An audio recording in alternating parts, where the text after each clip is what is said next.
সাফা, একটু জানাবেন এখনকার কি পরিস্থিতি দেখতে পাচ্ছেন? বৃষ্টি মেরামতের কোনো উদ্যোগ নেওয়া হয়েছে কিনা বা ক্ষয়ক্ষতির পরিমাণ জানা গেল কিনা? কোনো উদ্যোগ নেওয়া হয়নি, শুধুমাত্র বিকল্প সড়ক ব্যবহার করতে বলেছে পুলিশ। এছাড়া সড়ক ও জনপদ অথবা বিআইডব্লিউটিএ তাদের কারোরই কিন্তু কোনো দেখা নেই।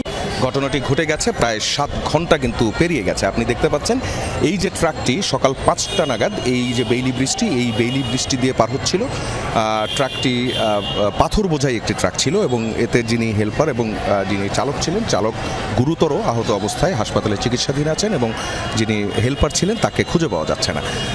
যে বিষয়টি আসছে সেটি হচ্ছে এই যে বৃষ্টি, এটি বহু পুরনো ব্রিজ কিন্তু বলা যাবে না। এই পথে কিন্তু এর আগে কনক্রিটের একটি ব্রিজ ছিল। এরপর যখন উপরে আপনি দেখতে পাচ্ছেন বিআরটি প্রকল্পের যে ফ্লাইওভারটি, এই ফ্লাইওভারটি যখন হয় তখনই কিন্তু নিচে এই পাশাপাশি দুটি ইস্পাতের যে ব্রিজ, সেই ব্রিজ দুটি নির্মাণ করা হয়।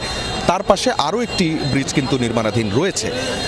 এই দুটি ব্রিজ দিয়েই কিন্তু যানবাহন চলাচল করতো। নিচে যে যানবাহনগুলো চলাচল করতো, বিশেষ করে যাত্রীবাহী বাস এবং মালবাহী যে ট্রাকগুলো আছে, এছাড়াও আশপাশের এলাকার যে প্রাইভেট কার থেকে শুরু করে অন্যান্য যে যানবাহনগুলো আছে সেই যানবাহনগুলো চলাচল করতো। আর পথচারী পারাপার তো আপনি এখনও দেখতে পাচ্ছেন, পাশের যে ব্রিজটি আছে সেই ব্রিজটি দিয়ে কিন্তু পথচারী পারাপারও হয়।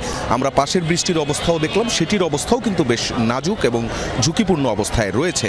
আমরা বাঁ দিকের ব্রিজ যেটি, সেই বৃষ্টির কথা বলছি। ডান পাশের বৃষ্টি কিন্তু নির্মাণাধীন রয়েছে। প্রথমত যে বিষয়টি আসছে যে 7 ঘন্টা পেরিয়ে গেলেও এই ট্রাকটি এখান থেকে উঠানো কোনো উদ্যোগ কেন নেওয়া হলো না। আমরা এই বিষয়ে পুলিশের সঙ্গে কথা বলেছি। পুলিশ বলেছে এটি তাদের কাজ নয়, তাদের কাজ ট্রাফিক নিয়ন্ত্রণ করা এবং তারা যে বিকল্প পথ দিয়ে যানবাহনগুলো যাবে সেই বিকল্প পথ তারা দেখিয়ে দিয়েছেন এবং উপরের যে বিআরটি ফ্লাইওভারটি আছে সেই ফ্লাইওভারটি ব্যবহার করার কথা বলেছেন। রোডস অ্যান্ড হাই অর্থাৎ সড়ক ও জনপদ বিভাগের সঙ্গে আমাদের কথা হচ্ছিল। আজ শনিবার, তারা কেউই, পাশেই কিন্তু রোডস অ্যান্ড হাইয়ের অফিস আছে, কিন্তু সেই রোডস অ্যান্ড হাইয়ের কাউকেই কিন্তু এখনও পর্যন্ত উপস্থিত দেখা যাচ্ছে না। আমরা টেলিফোন করেও কাউকে কিন্তু পাচ্ছি না, কেউই ফোন ধরছেন না। কিছুক্ষণ আগে পুলিশের সঙ্গে আমার কথা হচ্ছিল। পুলিশ বলছে নদীতে যখন কিছু পড়ে যায় সেটি উঠানোর দায়িত্ব বিআইডব্লিউটি এর, তাই পুলিশও বলছে এটি তাদের কাজ নয়। যদিও বিআইডব্লিউটি এর কিন্তু কোনো খবরই নেই, এখনও পর্যন্ত কেউ আসছেন না। আশপাশে উৎসুক জনতার ভিড় হয়ে গেছে এবং চতুর্দিকে তীব্র যানজট কিন্তু এখনও রয়ে গেছে। ধন্যবাদ আপনাকে সাফা।